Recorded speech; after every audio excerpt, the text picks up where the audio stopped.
Muy buenas tardes, amados. Les voy a pedir que inclinemos nuestro rostro un momento, por favor. Padre Santo, te pedimos en esta hora que nos ilumines con tu presencia, Padre eterno. Te damos gracias, Padre, por tener la oportunidad de compartir juntos, de disfrutar de este momento, Señor, en tu presencia, siendo bendecidos por tu palabra, Señor.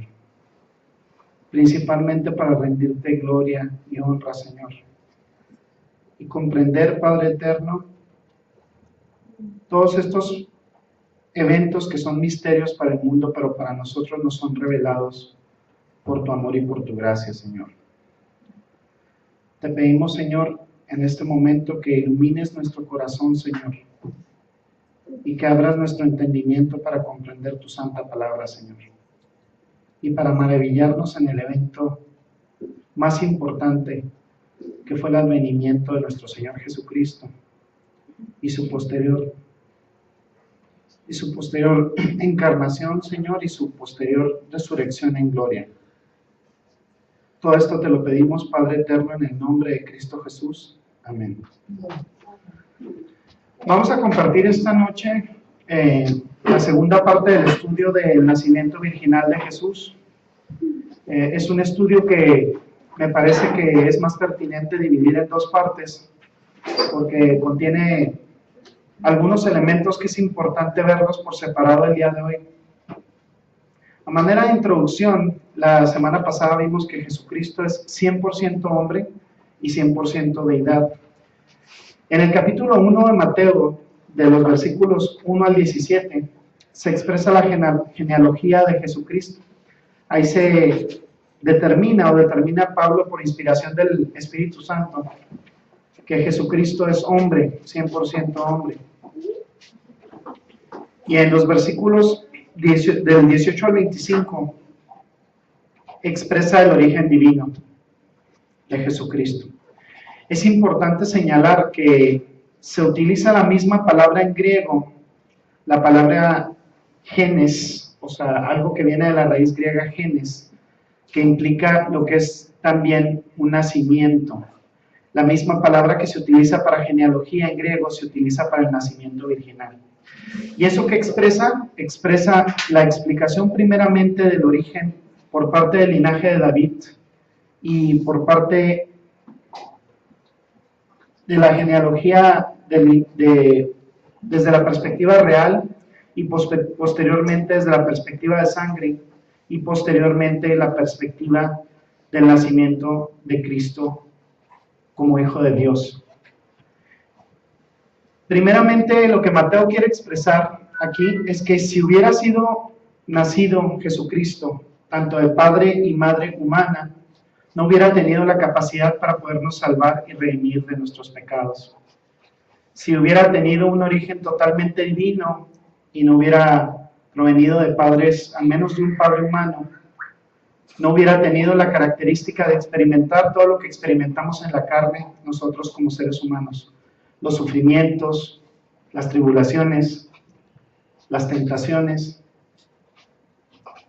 Era importante que existiera por parte del plan divino esa perfecta combinación de la total deidad y la total calidad a nivel humano para que se pudiera dar la salvación por parte de Jesucristo.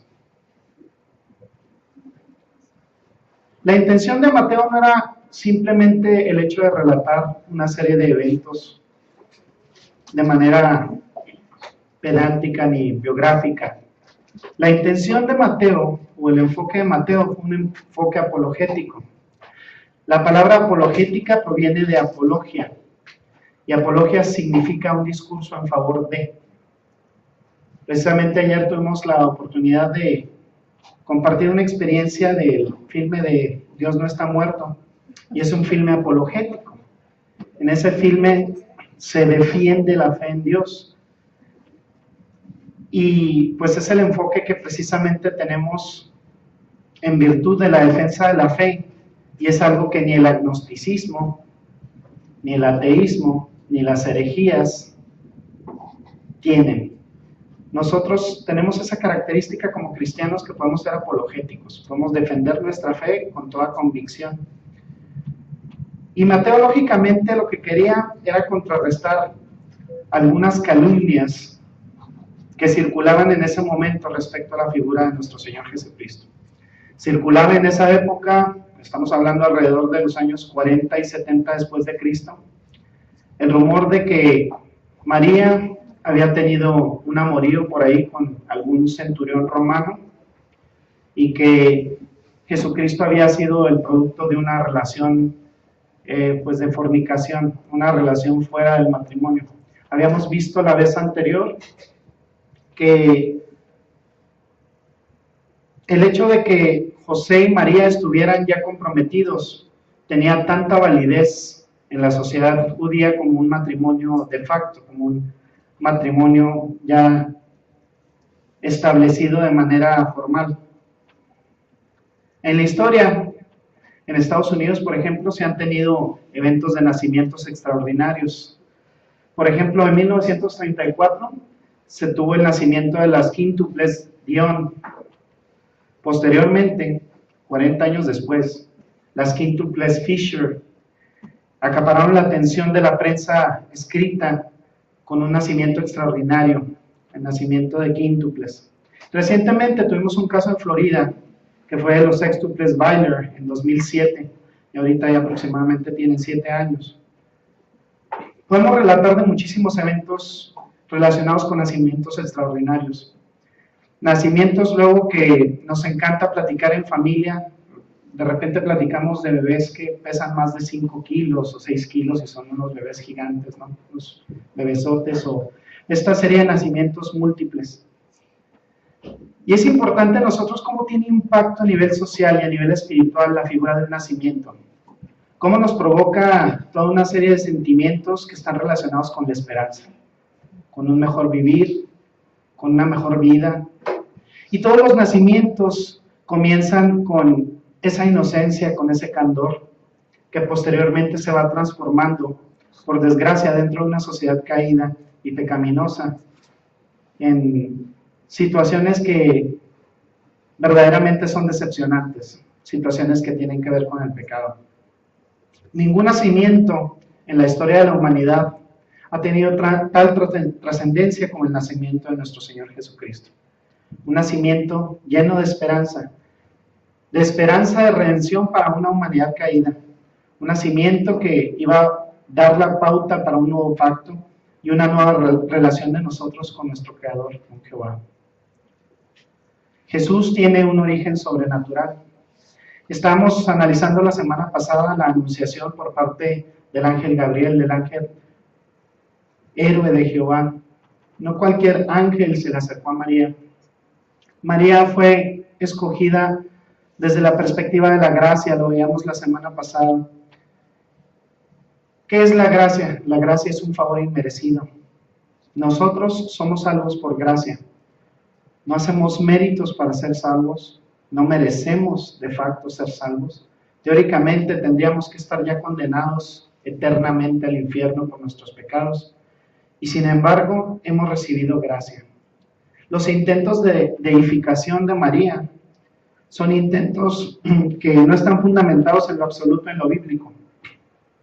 A pesar de ser una gran mujer, obviamente, como lo vimos la semana pasada, una mujer devota, una mujer de una gran fe, una mujer de alguna manera con una humildad impresionante, eso no le quita el hecho de que ella también tenía que haber requerido salvación. Y que Jesucristo, además de ser su Hijo, desde la perspectiva terrenal, también fue su Salvador, como lo es Salvador de todos nosotros. Yo les quiero dar esta noche ya la introducción al tema con elementos del nacimiento virginal que podemos encontrar alrededor de las Escrituras. Y le podemos llamar las 5 Cs. Estos no son términos altamente teológicos ni filosóficos, son simplemente 5 palabras con las que podemos de alguna manera identificar los eventos que rodearon, gracias, al nacimiento virginal. Primeramente, el nacimiento virginal fue concebido, fue confrontado, fue clarificado, conectado y consumado. Esos 5 elementos, esas son las 5 Cs del nacimiento virginal. Fue concebido, de alguna manera tenía una base bíblica en el Antiguo Testamento, fue confrontado, en un momento a José se le tuvo que confrontar o tuvo que confrontar existencialmente una realidad, el nacimiento virginal, fue clarificado, tuvo que haber eventos que de alguna manera le clarificaran a José el nacimiento virginal, porque ya María lo había aceptado con toda humildad, disponiéndose a la gracia de Dios. Tuvo que ser conectado y tuvo tanto las personas que se aproximaron a Jesucristo en su nacimiento, como José y como María, tuvieron que conectarlo a eventos relacionados con el Antiguo Testamento. Y veremos que en Génesis también hay una conexión muy importante del nacimiento virginal. Y por último, el nacimiento virginal consumado, con el evento extraordinario del nacimiento de nuestro Señor Jesucristo. Primeramente, si gustan anotarlo o buscarlo, el libro de Lucas, en el capítulo 1, versículos 36 al 38, nos habla del nacimiento virginal concebido. Dice la Escritura: y aquí tu pariente Elizabeth, ella también ha concebido hijo en su vejez, y este es el 6º mes para ella, la que llamaban estéril. Un nacimiento en circunstancias extraordinarias y milagrosas que antecede por 6 meses al nacimiento de Jesucristo. Dice la palabra: porque nada hay imposible para Dios. Uno de los fundamentos de la fe que son más atacados por parte del enemigo, por parte de Satanás, es el del nacimiento virginal. Porque ya veíamos el día jueves anterior que hay fundamentos para una superestructura teológica. Y uno de los principales fundamentos en la figura divina de Jesucristo, pues es el nacimiento virginal. Y es algo grandemente atacado por el enemigo. Nosotros veíamos la semana pasada que 56%, alrededor de 56% de los alumnos en seminarios teológicos, alumnos a nivel universitario en escuelas universitarias cristianas en Estados Unidos, aproximadamente un 56% en 2001, hace 13 años, cuando se efectuó un estudio por parte de Redbook, de la revista, 56% admitían no creer en promedio en el nacimiento virginal. Y estos efectos de esa falta de creencia los vemos en el liberalismo que hay ahorita en Estados Unidos. La tendencia al pecado, de alguna manera demeritar la divinidad de Jesucristo, es parte de lo que estamos viendo como decadencia en nuestras creencias y como iglesia de Cristo. Dice: entonces María dijo: he aquí la sierva del Señor, hágase conmigo conforme a tu palabra. Y el ángel se fue de su presencia. Dos cosas importantes que destacar aquí: la humildad de María, que habíamos comentado la semana pasada, y el hecho de la total fe. La humildad al reconocer que es sierva de Dios, que era sierva de Dios y que todas las circunstancias se dieron por gracia. Y segundo, la fe extraordinaria de María. El no tener duda alguna, ni la menor inquietud en su mente que se iba a provocar el milagro de la concepción por parte del Espíritu Santo.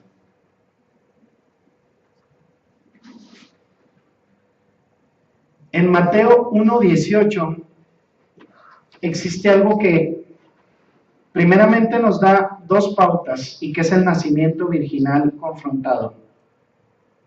En Mateo capítulo 1, versículo 18 dice: el nacimiento de Jesucristo fue así: estando desposada María, su madre, con José, antes que se juntasen, se halló que había concebido del Espíritu Santo. Empezamos a ver la semana pasada cómo esto choca como una realidad existencial muy fuerte en contra de José. Cómo prácticamente su mundo se viene abajo después de una relación porque la Biblia no es muy clara en este sentido, cuánto tiempo tenían juntos, a lo mejor en su compromiso, no se sabe, quizás se conocían de años, José y María. Imagínense el shock de repente de darse cuenta o de enterarse del nacimiento concebido por parte del Espíritu Santo. Primeramente, ese dilema existencial que tenía José, y segundo, el hecho de que podemos concebir que en la civilización judía no se manejaba el noviazgo como se maneja ahora, y ya lo vimos la semana pasada, sino que esta relación de compromiso era una relación que tenía tanta validez y tanta seriedad como el matrimonio mismo. En Deuteronomio 22 y 24, si gustan anotarlo, capítulos 22 y 24, ya los platicamos un poquito la semana pasada, pero nada más para que lo tengan ahí presente. Se comenta sobre las leyes de castidad respecto a las faltas que se pudieran cometer en este periodo de compromiso y la seriedad que tiene el compromiso matrimonial en la civilización judía, que era un compromiso con tanta validez y tanta seriedad como el matrimonio mismo, que tenía penas muy severas en cuanto a la desobediencia, penas de muerte por lapidación, y que tenía también penas muy severas en el caso de que alguien difamara la dignidad o el honor de una mujer también. Y todos los casos alternativos también, o sea, los casos de adulterio, los casos de realizar actividades lujuriosas o actividades impropias, y eso precisamente porque Dios quería separar a su pueblo Israel de los pueblos paganos, pueblos que realizaban ceremonias orgiásticas, ceremonias de mucho libertinaje. Y podemos ver un símil ahorita en nuestra civilización también y en nuestros tiempos modernos, cómo Dios ve con mucho recelo la situación de la pureza y cómo ve también con desconfianza para situaciones de servicio a personas que viven vidas libertinas y pecaminosas en cuanto a la carne. Cada vez que pienso en la virginidad, me llega a la mente lo extraordinario que fue la gracia que encontró María por parte de Dios por el hecho de ser virgen. Además de por ser una mujer virtuosa, de ser una mujer con enormes raíces religiosas porque lo expresa su personalidad y lo que comenta, de ser una mujer con un gran espíritu de servicio, el hecho de que Dios la haya escogido porque la encontró pura a nivel de su sexualidad. Eso para mí tiene un valor impresionante. Tenemos en ese dilema entonces a José. Nos vamos a ir muy atrás al tercer capítulo de Génesis, al versículo número 15, donde se hace el primer signo profético del Mesías. Después de la caída de Adán y Eva, Dios ya tiene un plan para revertir esta situación. Y en Génesis 3:15 se puede leer: y pondré enemistad entre ti y la mujer, y entre tu simiente y la simiente suya. Esta te herirá en la cabeza, y tú le herirás en el calcañar. Esto lo puse subrayado entre tu simiente y la simiente suya, porque es el único caso en la historia de la humanidad, amadas, en que la simiente de un hombre o la semilla de un hombre provendría de una mujer. El primer caso en que Dios hace patente que no va a ser la semilla de un hombre la que traiga al Salvador, sino la semilla de una mujer. Es un caso único, es un caso sin igual en la historia de la humanidad. Y es un caso que lógicamente demuestra gran incredulidad por parte del mundo secular y por parte de la religión falsa, por parte de la religión no bíblica, por parte de la religión que proclama la perdición.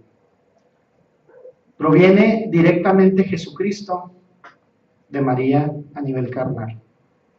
no de José, porque dice, y la simiente suya en femenino.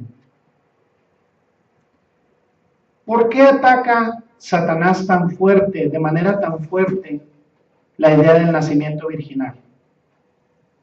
¿Y por qué se ha pasado Satanás desde entonces, desde que recibió esa maldición como serpiente por parte de Jehová, falsificando sistemas de creencias en donde se proclama a la diosa como Ishtar, como Isis en diferentes religiones antiguas, por lo mismo, por querer contrarrestar la idea del nacimiento virginal?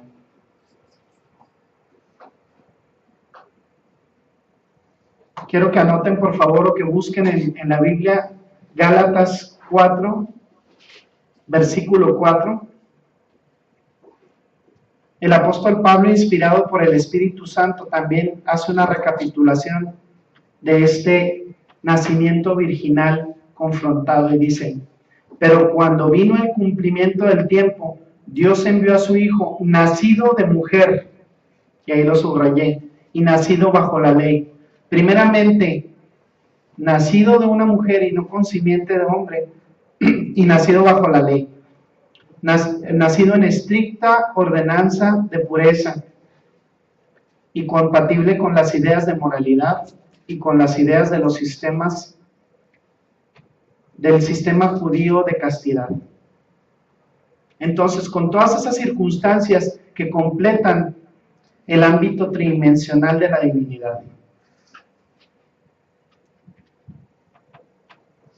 José entonces presenta un dilema.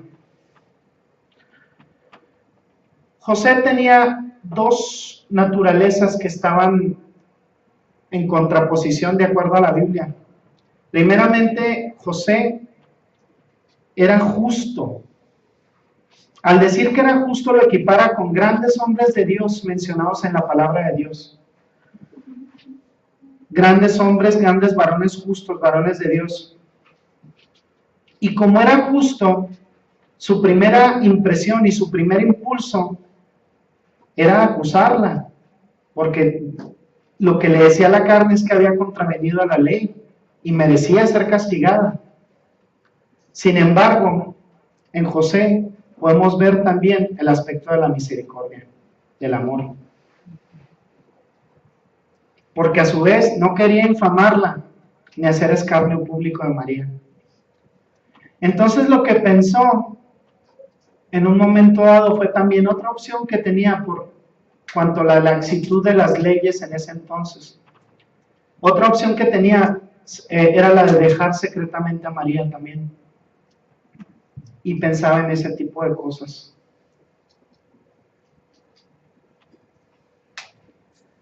A la vez, se da 6 meses antes el anuncio del nacimiento de Juan el Bautista. Dice en Lucas capítulo 1, versículos 5 y 6, el anuncio del nacimiento de Juan el Bautista dice: hubo en los días del rey en los días de Herodes, rey de Judea, un sacerdote llamado Zacarías, de la clase de Abías. Su mujer era de las hijas de Aarón y se llamaba Elizabeth. Ambos eran justos delante de Dios y andaban irreprensibles en todos los mandamientos y ordenanzas del Señor. ¿Qué tienen en común José? ¿Qué tienen de común Zacarías? ¿Y qué tienen de común la mujer de Zacarías? Son considerados justos. Dios escoge para llevar a cabo su plan divino hombres y mujeres justos y justas. Hombres que sigan los mandamientos y las ordenanzas del Señor. Lo cual nos habla de que en nosotros se van a cumplir las promesas de Dios cuando seamos obedientes a Dios. No se puede cumplir la ordenanza de Dios en alguien que no tenga esa pureza y esa obediencia que requiere el Señor para cumplir su voluntad.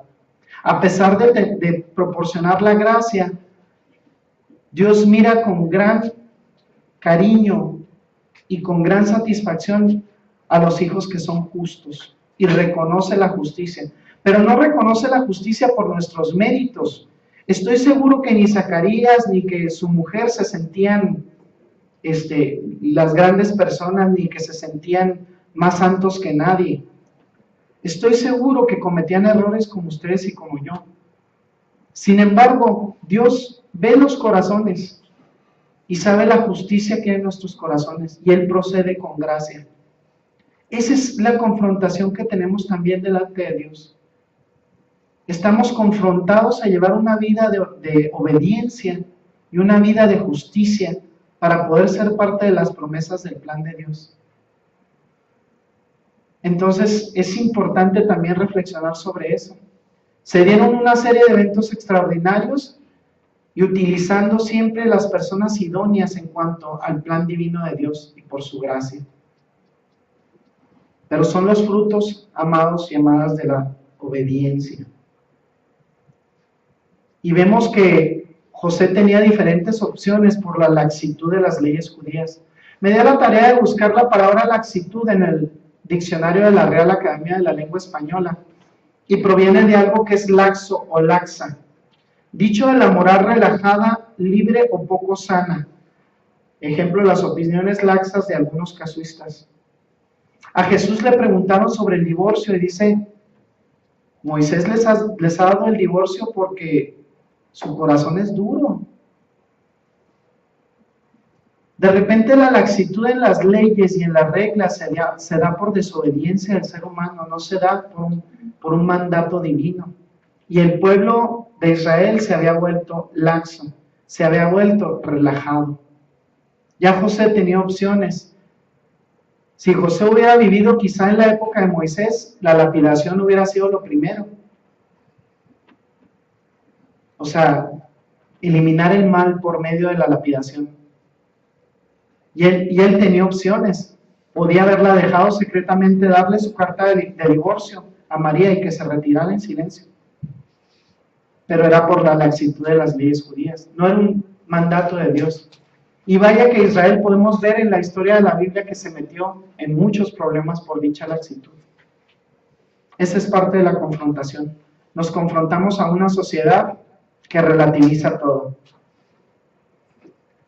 En la cual las tinieblas son luz y la luz son tinieblas. Lo bueno es malo y lo malo es bueno. Llevamos esa laxitud también en nuestra vida ahorita. La relativización de los valores. Sin embargo, ocurre un evento todavía más asombroso. En esta confrontación que tenía José, recibe una comunicación por parte de ángeles. En los capítulos 1, si gustan anotarlo, 2 y 27, se relatan hechos en donde ángeles intervienen para proporcionar mensajes de Dios. Y en el libro de Hechos, en el capítulo 2, versículo 17, hay un anuncio profético por parte de ángeles. Dios se comunica en este Nuevo Testamento también por ángeles. Ángeles proporcionan señales y dan mensajes a los seres humanos. Y dan mensajes como intervención divina para evitar que ocurran muchas circunstancias desagradables. De no haber tenido ese anuncio por parte del ángel José, habría quizá decidido o acusar directamente a María y que la lapidaran, porque ya lo habíamos visto la semana pasada. ¿Qué podía haber dicho María? Ella hablaba con la verdad. Este es un hijo de Dios. ¿Qué le hubiera contestado a la gente con las piedras en la mano? Sí, claro, ya lo hemos escuchado todo. Nos faltaba esa, María. ¿Qué más? ¿Qué otra opción tenía? Dejarla ir con el niño y vivir sin una familia como Dios la busca. Dios busca una familia con padre y madre. Dios no busca una familia donde haya nada más papá o mamá. Lógicamente Dios para su Hijo, para Jesucristo, deseaba una familia, una sagrada familia, completa, con padre y madre. Ahí es donde intervienen los ángeles en las Sagradas Escrituras. Intervienen para evitar situaciones catastróficas que son llevadas por nuestra propia naturaleza humana, por una naturaleza que a veces es sin misericordia, por una naturaleza que no busca justicia, sino que a veces clama venganza. Otro tercer aspecto es el nacimiento virginal clarificado. Y viene en el capítulo 1 de Mateo, versículos 20 y 21. Fíjense bien las cosas que pasaban de repente por la mente de José. Dice, y pensando él en esto, he aquí un ángel del Señor le apareció en sueños y le dijo, José, hijo de David. Y nos paramos ahí un momento. Dice hijo de David porque para Mateo, ¿cuál es la base o el fundamento de la perspectiva que tiene el Evangelio? La representación de Jesús como rey, hijo de David. Ahí hace énfasis aún más Mateo en desmentir las calumnias de que Jesucristo no es rey. Y dice, no temas recibir a María tu mujer, porque lo que en ella es engendrado del Espíritu Santo es, y dará a luz un hijo, y llamará su nombre Jesús, porque él salvará a su pueblo de sus pecados. Jesús, Dios salva. ¿En cuántas ocasiones en el Antiguo Testamento nosotros escuchamos cómo se refieren las personas, los personajes del Antiguo Testamento a Dios como Salvador? ¿Cuántas veces David, el rey David en los Salmos, le llama a Dios su salvación? A Jehová le dice salvación. Y esos son elementos proféticos que hacen rescatar esta naturaleza de Jesucristo como Salvador, aún en el Antiguo Testamento. Él salvará al pueblo de sus pecados. Solamente Él, con esa naturaleza humana y a la vez divina, puede salvar. Nadie más. No hay ningún otro camino entre Dios y los hombres más que Jesucristo. Dice en el capítulo 1, en los versículos 22 al 25, dice, todo esto aconteció para que se cumpliese lo dicho por el Señor por medio del profeta cuando dijo, y hago una pausa ahí. Esta fórmula la utiliza Mateo 50 veces en su evangelio. Todo esto aconteció para que se cumpliera lo dicho por el Señor por medio del profeta. Hace 50 referencias directas a lo dicho por los profetas y hace 76 alusiones indirectas al Antiguo Testamento. Dice, he aquí una virgen concebirá y dará luz a un hijo y llamará su nombre Emmanuel, que traducido es Dios con nosotros. Y vimos la semana pasada que eso viene de Isaías 7:14. Y despertando José del sueño, hizo como el ángel del Señor le había mandado y recibió a su mujer. Pero no la conoció hasta que dio a luz a su hijo primogénito y le puso por nombre Jesús. Después de ese ambiente de turbación espiritual que sentía José, qué maravilloso debe haber sido ese sueño que tuvo esa noche. Ese descanso en saber que ya iba a estar confiado en las promesas de Dios. No solamente voy a tener a María, a la que amo, sino también voy a fungir como la persona que va a criar al Hijo de Dios. Qué maravillosa promesa. Qué promesa como un don de gracia por parte de Dios a la obediencia, a la pureza espiritual, a la pureza de corazón. Y fíjense, también no la conoció hasta que dio a luz a su hijo primogénito y le puso por nombre Jesús. Y posteriormente tuvieron la jupa, como le llamamos la semana pasada, el matrimonio judío de 7 días, con todo ese festejo. Imagínense, qué maravillosas son las promesas de Dios. Nuestra vida está seguramente consolidada de eventos extraordinarios, de una providencia que no tiene fin por parte de Dios y como un regalo por gracia. Dice Isaías, si gustan anotarlo ahí o buscarlo, Isaías capítulo 9, versículo 6 dice, porque un niño nos es nacido, hijo nos es dado y el principado sobre su hombro, y se llamará su nombre admirable, consejero, Dios fuerte, Padre eterno, príncipe de paz. Fíjense qué curioso. En aquellos tiempos, con el gran conocimiento que había del Antiguo Testamento, no había una conversación común por parte de los judíos, y esto lo reflejamos a nivel de la misma palabra de Dios. del nacimiento de Jesús como Hijo de Dios. Sabían que iba a haber un libertador, sabían que venía del estirpe de David, pero no comentaban de manera muy clara que iba a venir como Hijo de Dios.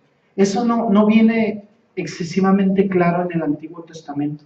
Ahora lo comprendemos a la luz de los hechos extraordinarios que ocurrieron en la vida de Jesucristo, pero venía con esa especie de velo para pesar los corazones de los que verdaderamente creían en la promesa de Jehová. Admirable, consejero, Dios fuerte, Padre eterno y príncipe de paz. Todas esas características que encontramos en nuestro Señor, en Jesucristo. Un consejero a quien podemos orar con plena confianza sabiendo que va a escuchar nuestras súplicas. Dios fuerte que nos protege de nuestros enemigos, de las circunstancias adversas. Padre eterno que siempre está ahí para nosotros, que no se oculta. Y príncipe de paz, que nos brinda una verdadera paz y estabilidad en nuestros corazones, contraria a la que ofrece el mundo, a todos esos placeres inmediatos e instantáneos. Todo esto es Jesucristo. La paternidad de Jesús está expresada en el capítulo 2 de Mateo,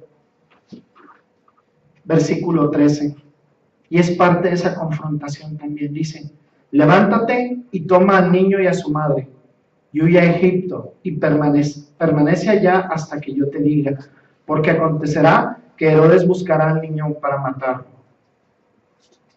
Fíjense cómo siempre la Sagrada Escritura es cuidadosa en no darle la paternidad a José de Jesús.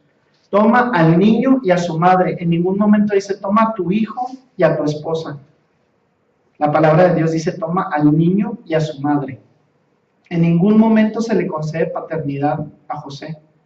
Y estoy seguro que José en su corazón jamás sintió el menor remordimiento o el menor resentimiento por no ser considerado el padre, porque él sabía la promesa de Dios y estaba consciente del plan que Dios tenía, le había sido revelado.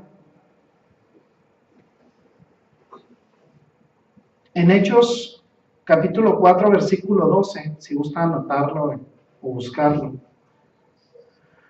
confirma esto que habíamos leído en Isaías capítulo 9.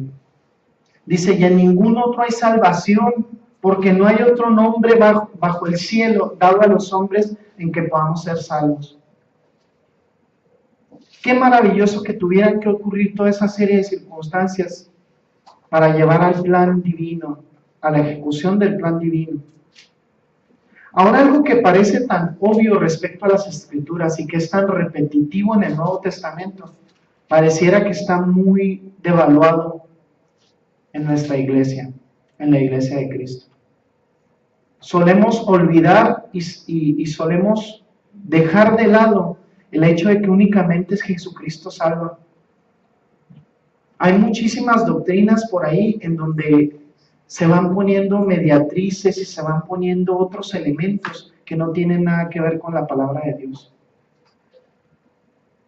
A veces lo dejamos pasar un poquito por alto. Y es algo que debemos mantener siempre en nuestro corazón, porque es parte de esa confrontación del nacimiento virginal. En el Salmo 20, versículos 5 al 9 dice, otra vez dice el salmista ahí, si gustan anotarlo o buscarlo, nosotros nos alegraremos en tu salvación y alzaremos pendón en el nombre de nuestro Dios. Conceda a Jehová todas tus peticiones. Ahora conozco que Jehová salva a su ungido.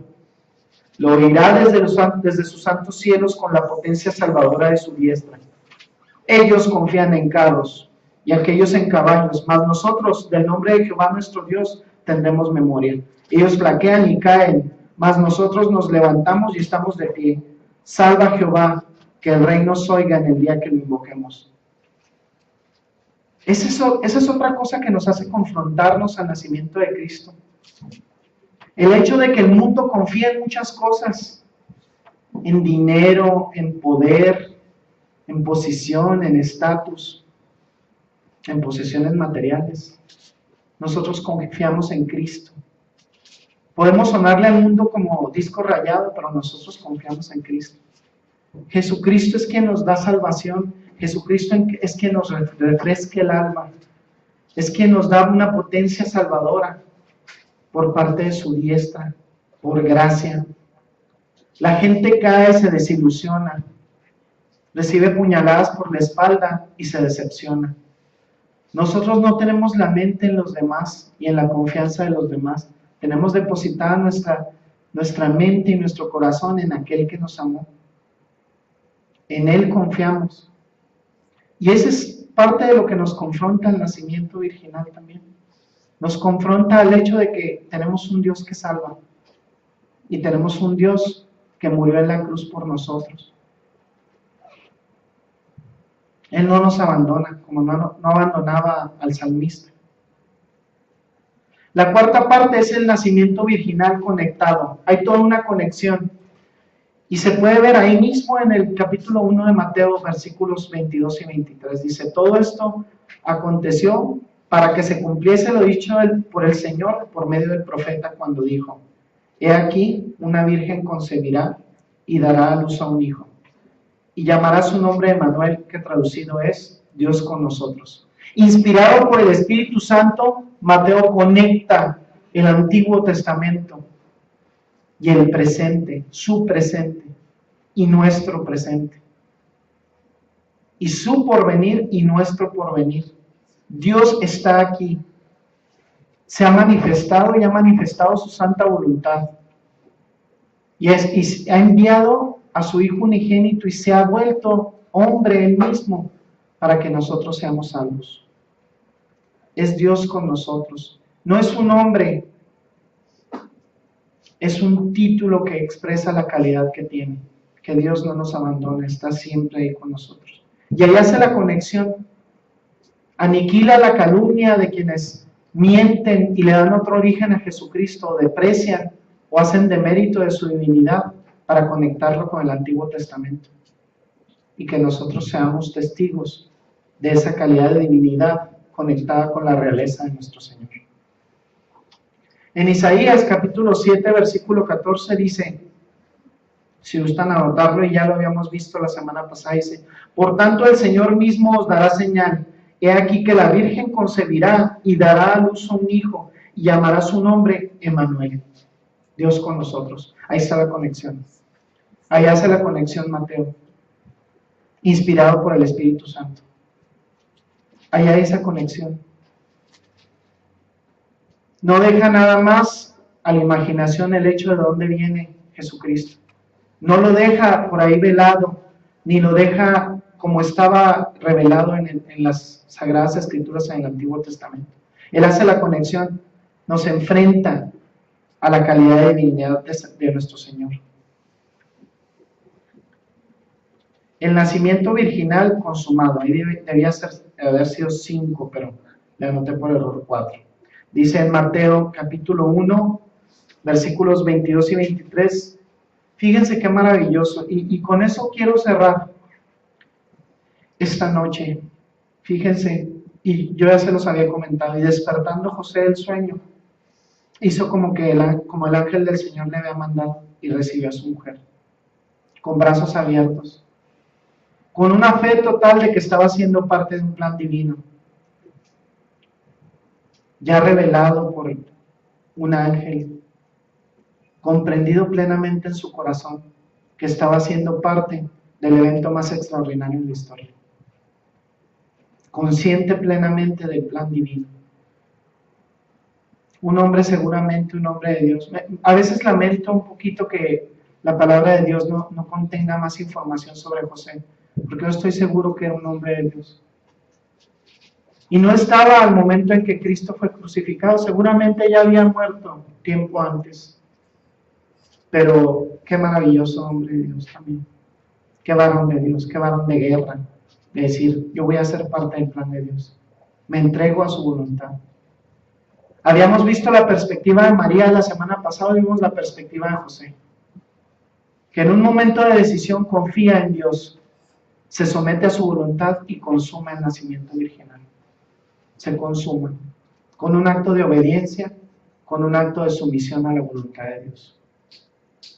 Es lo que quiero dejar en su corazón hoy. amados, pastor. Es lo que quiero dejar el día de hoy. El consumar ese nacimiento en nuestros corazones. Porque estas pláticas de instrucción bíblica no van a ser de temporada. Ahora caemos en el nacimiento virginal y escuchamos todos estos villancicos de que, como Adeste Fideles, ¿no? Que sepa el mundo entero que Dios llegó. Y a veces lo cantamos y lo cantamos de labios para afuera. Y no comprendemos la trascendencia de esas palabras. Que Dios está aquí con nosotros. Que se ha consumado ese nacimiento virginal y que nace cada día en nuestros corazones. Con una esperanza de vida y vida en abundancia. Es lo que quiero que se lleven en su corazón esta noche.